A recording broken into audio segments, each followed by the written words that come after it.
At ayan, kagagaling ko sa palengke. Napakadilim. Akala ko sa Pilipinas lang yung nawawalan ng kuryente. Dito rin pala sa Saudi. Napakadilim ng aming accommodation. At dito lang sa labas na mahangin. Sa loob napakainit. Wala pa kaming aircon nito. Grabe. Paano ka makatulog nito, guys? Nandilim. Wala akong makita, guys. Doon lang sa sulok yung meron, sa dulo ang meron kuryente. Dito sa hallway namin walang kuryente. Kaya yung mga Bangladesh ayun, no? Lumabas din sila. Wala silang kuryente ngayon. Ang dilim. Grabe. At dito na ako sa pintuan. Talagang wala kang makita. Ang dilim. Paano ba to? At ayan, ang dilim. Buksan natin itong ating bahay. Namili ako ng ulam ko sa palengke kanina at pag uwi ko walang kuryente. Ang dilim, guys.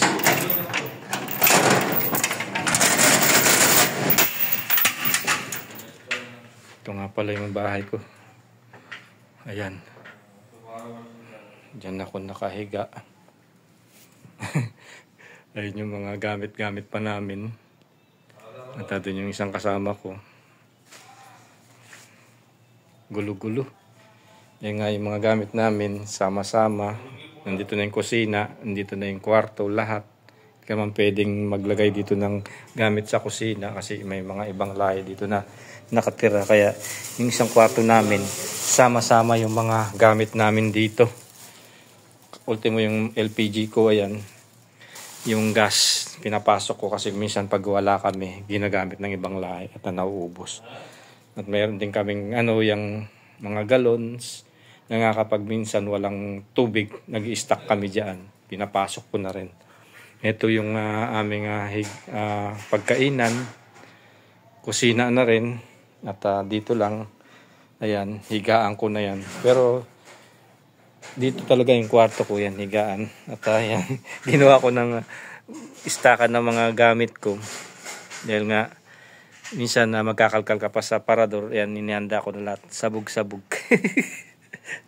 relate kayo dito sa lugar na ganito, di ba? Mga Pinoy, ganyan mataktika. Basta't yung nakaayos laman yung mga gamit ko, kung ano yung kukunin ko, bubuksan ko lang na ganyan na nakasara siya. At yan yung mga gamit ko kapag nagbibiyahe ako pumunta sa site. Ayan, dala ko yan, sapatos ko yan sa taas. At dito ako nakahiga. At napakadilim, guys. Ito lang ginagamit ko yung flashlight ng aking cellphone. At bumili ako ng ulam ko, yung hipon. Hindi ko maluluto ngayon. At i-rep natin. Bukas na lang natin iluluto dahil walang kuryente. Buti hindi pa natunaw itong sa rep. At itong mga gulay ko, bukas ko na rin iluluto. Magsisigang tayo. Lagay na lang natin dito sa rep at wala akong time na magluto dahil walang kuryente. Ang dilim sa labas, guys. Tingnan ninyo. Ang init. So ayan, guys, at pinakita ko lang ang buhay-buhay ko uli dito sa Saudi Arabia, paano mamuhay. At hindi lang sa Pilipinas nawawalan ng kuryente, guys, pati dito sa Saudi Arabia. Hindi lang ilang beses nawalan dito. Minsan pag trapping ba yun? Yung nagtatrap yung kuryente, sumasabog yung tower. Yan, pati yung lugar namin dito na apektuhan. Tayo natin po magkakuryente yan. Doon tayo sa taas ng sa rooftop.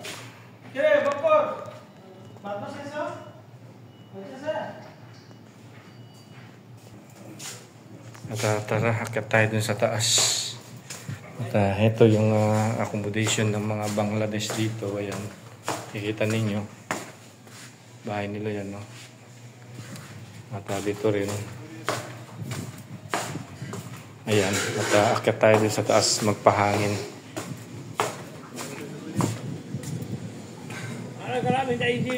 Ayan, dilim. Ha?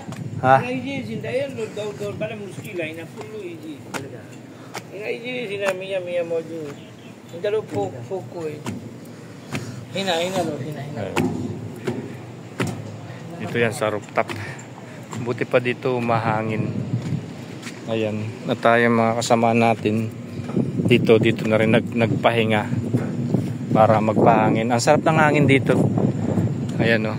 Ang hangin doon sa loob. Walang hangin. At ayan, nagpapahinga si Indiano. Upo tayo dito.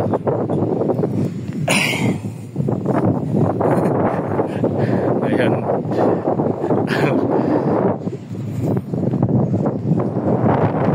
Lakas ng hangin, mas dito sa taas maganda. Ayan, nagpahinga sila. Mamaya pag nagkaroon ng ilaw, baba kami doon sa ibaba. At pahinga muna kami dito at naglatag kami ng higaan. Ayan, nakaupo ako dito. Ayan. Si Rakish, yan yung driver namin. So ayan guys, share lamang. Buhay-buhay pa rin ang pobreng Kapampangan. Enjoy watching po. Guys, wala kaming kuryente. At sinara ko muna itong aking kwarto. Sobrang init sa loob guys, para tayo nasa pugon. At heto, nagdala ako ng kumot tsaka unan. Doon muna tayo sa pansamantala doon sa taas guys. Kasi napakainit, grabe. Buti pa doon sa taas, mahangin.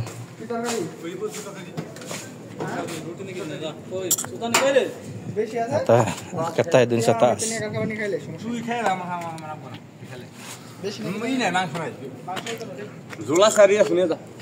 Akyat tayo dito sa taas.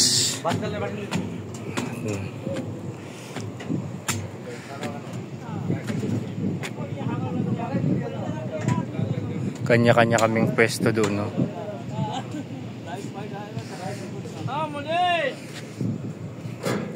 At doon tayo sa taas. Ayan, at dito kami sa taas matutulog ngayon dahil walang power. Ayan, no? Mga kasamaan natin. Ayan. Ayan sila mahiga ngayon. Ayan. Dahil mainit at walang power sa kwarto namin. At yung aking carpet, hindi ko alam kung nasaan. May carpet ako doon na nilagay. Nawala doon sa lalagyan ko. May kumuha.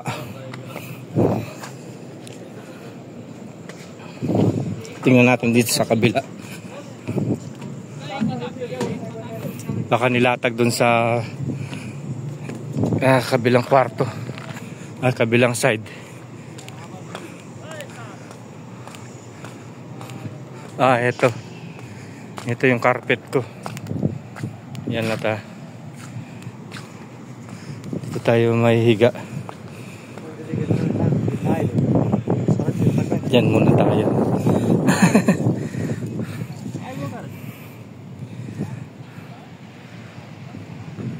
Samantala pag nagkaroon ng power, bababa tayo ulit.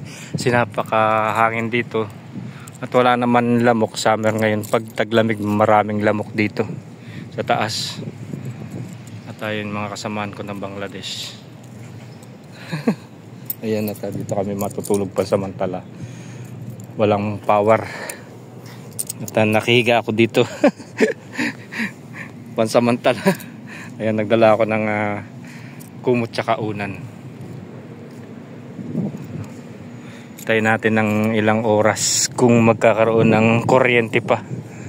Kasi parang hindi magkakaroon ng kuryente ng 24 hours. Parang pumutok yung tower doon sa lugar namin. Kami lang naman ang walang kuryente dito sa accommodation namin.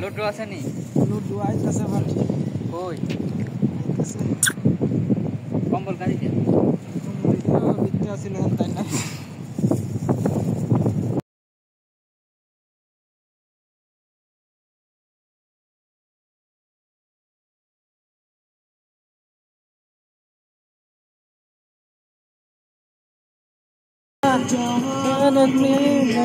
tayo banda ron, guys.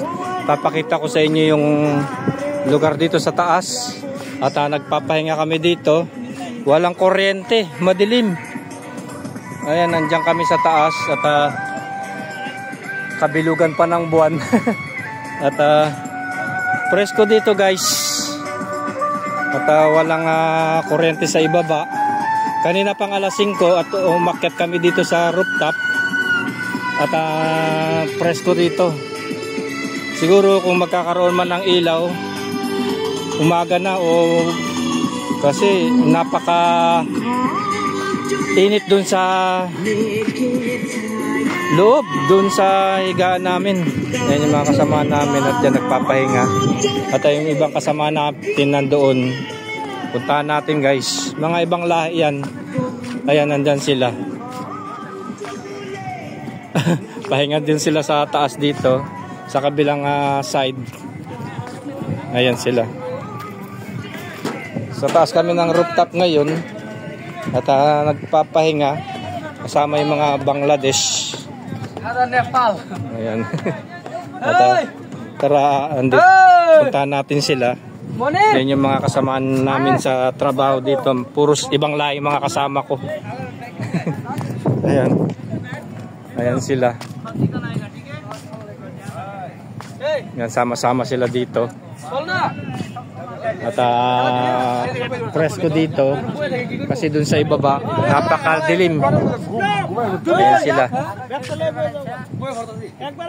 Ayan, sama-sama kami dito. Nagpahinga. At walang power. Ayan, at mas presko kasi dito sa taas. Ayan, mga ano yan, mga Bangladesh. At ayan, yung isa naman nagpapahinga na.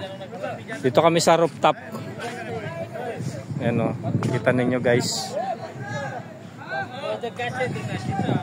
At presko dito. Nung last year din, ganyan din yung ano namin, sitwasyon namin. Kapag walang kuryente, yan diyan kami nagpapahinga sa taas.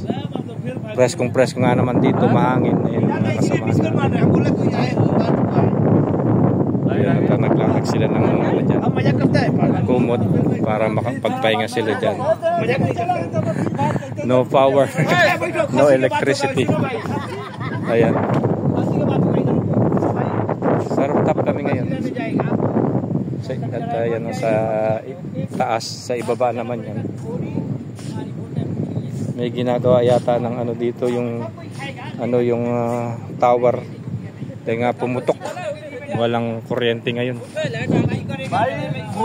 गोड़ी मुंडी कौन आदमी खाएगा जो दारू पिएगा वो खाएगा नहीं पिएगा वो नहीं खाएगा सीधा बात गोड़ी मुंडी तू भाई लेके सफाई करेगा ना भाई भूजेगा सब आनी भूजे खाएंगे ठीक है तुम्हारा जिम्मे है भाई जो दारू बैठ के पिएगा साधु tayo na at bumaba tayo doon kasi nga baka maanuhan tayo ng ano ng pulis dito na bawal pala ditong mag-sayaw-sayaw at mag-disco-disco. At tayo na, may power na. Alhamdulillah. At babaan na kami.